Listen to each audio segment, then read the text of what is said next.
HR has a very, very important role in any organization to play. But many a times they don't get the due which HR actually truly deserves.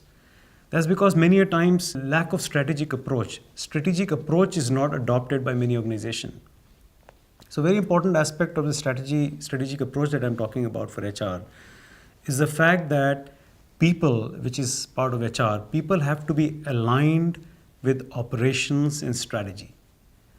So a very neat theory or very, very elegant theory is something that I came across by Natler, Galbraith and McKinsey, which says that organization has to perform a strategic intent. So strategic intent could have a financial perspective, it could have a customer perspective, it could have processes perspective.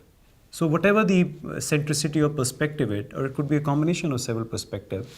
So this particular strategic intent actually gets divided amongst various people. So once you've decided what you want to do, you would need people to do it. So that's where competencies come in. So whatever an organization has to do gets broken into various departments and people. So the strategic intent gets broken amongst people, and people are competencies that you would want, because different roles would require different competencies, and not same individual can perform whatever you need to do to achieve what you intend to do.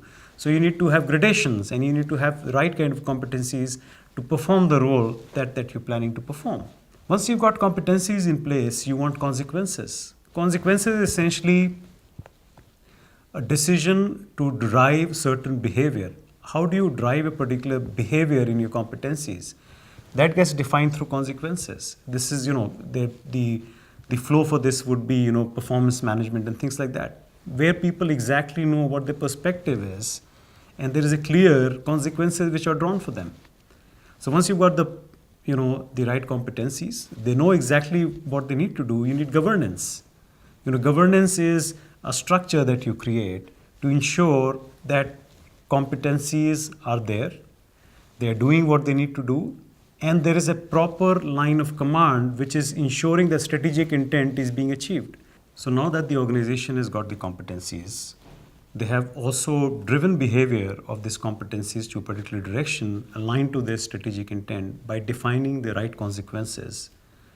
They have also got a governance structure to manage the structure of competencies and consequences.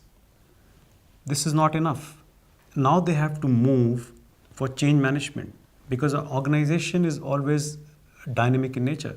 The environment is dynamic in nature, and things keep on evolving and changing. And the organization has to be aligned to that change, because many a time strategy is also not cast in iron. It is also constantly evolving. So you need to have a structure of change management and also organization development, which ties in with the tone aspect, which I touched in the earlier section. So this is a very interesting model which I came across. I thought I'll share with you guys.